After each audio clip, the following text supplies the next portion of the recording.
One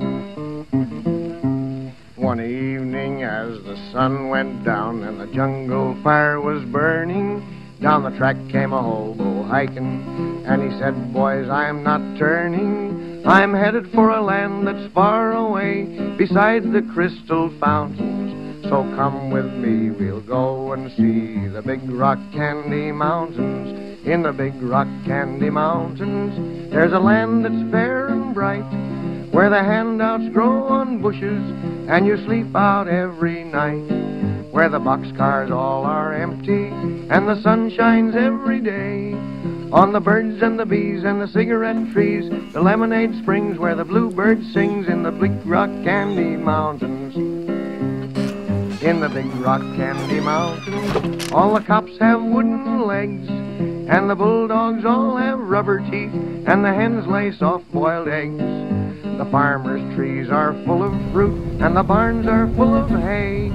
Oh, I'm bound to go where there ain't no snow, where the rain don't fall, the wind don't blow, in the big rock candy mountains. In the big So rock I'm Tina, and we're here at Black Pup Sugar Makers in Peacham, Vermont, and we started sugaring here about 4 years ago. So we're a new operation here on the hill.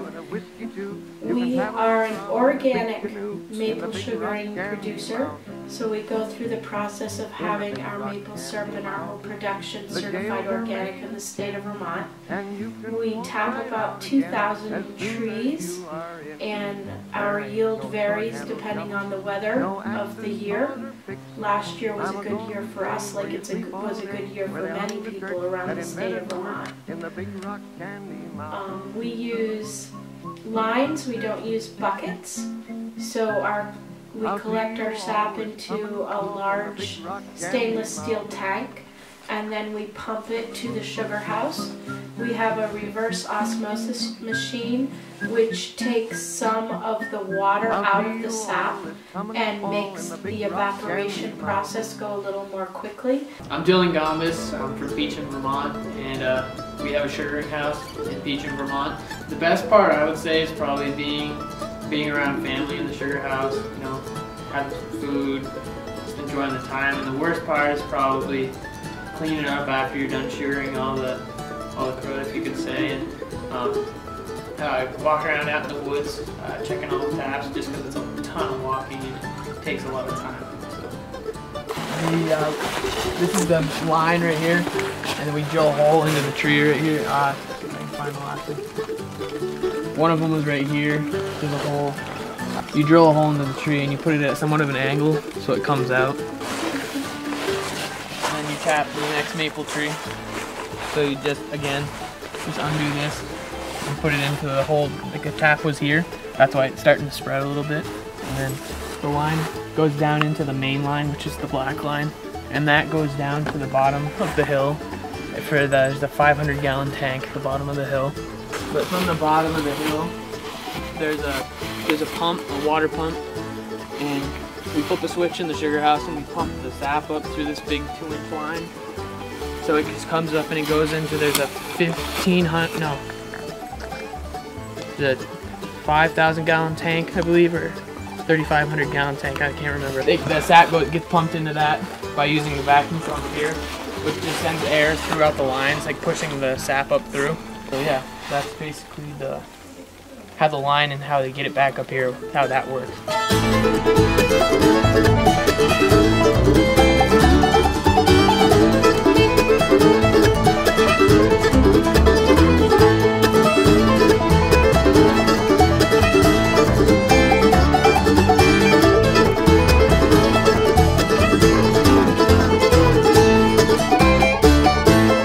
The sap would be in this part, the big sap, and this is where it starts to boil. And then a lot of the water gets boiled off there, evaporated. That's why it's called an evaporator. And as there's less water, it moves into these pans. And by the time it's in this pan and cooks to the correct temperature, and it's syrup, we take it off here into not this bucket, a different bucket. It takes about 40 gallons of sap to make 1 gallon of syrup. And then our canning process is here behind me. That's where we actually get the syrup to the correct temperature for canning. And we do a variety of different jugs. We do plastic jugs in all sizes, and we also do glass containers in all sizes. I mean, last year we had some of our good runs and our good days. We made 16 to 24 gallons of syrup a day.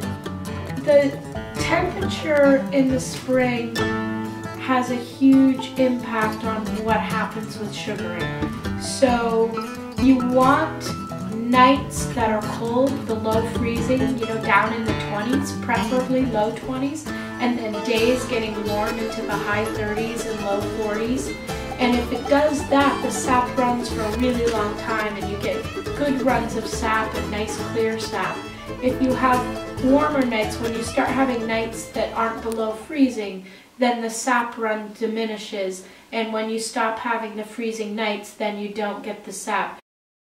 Nature has been throwing things out of whack all across the country this winter. In Vermont, climate change and erratic weather have changed the rhythm of the sugaring season, forcing syrup farmers to change their centuries-old way of doing things. Here's NBC's Lisa Daniels. In Montpelier, Vermont, Burr Morse and his son Tom are tapping the last of their 4,000 maple trees. This land has been in the family for 8 generations, but never has there been more uncertainty about when to tap. When Burr was growing up, it was a sure thing. Tapping began the first Tuesday in March, but now warmer than usual winters are confusing the maples and the farmers. If they tap too early, then the tap holes will dry out and they won't collect as much sap. If they tap too late, then obviously there have been some sap flows that have already occurred that they've missed. Which means lost revenue. Last year, Burr was hit hard, producing only 700 gallons of syrup instead of his usual 1,000. Last year we made close to 500 gallons, which was a really good year. And the previous year was pretty awful weather-wise because it didn't get below freezing. So we only made about 180 previous year, but it just depends on the year and how cold it is and how warm it gets during the day. As far as environmental changes, we haven't been sugaring long enough here for me to be able to really tell if the environmental impact is great in this sugar woods. We have a north-facing colder sugar woods, so we tend to sugar a little later in the spring than other people do. To have the organic label is important. There are a lot of people who want to buy only organic, and so we can provide that syrup for them.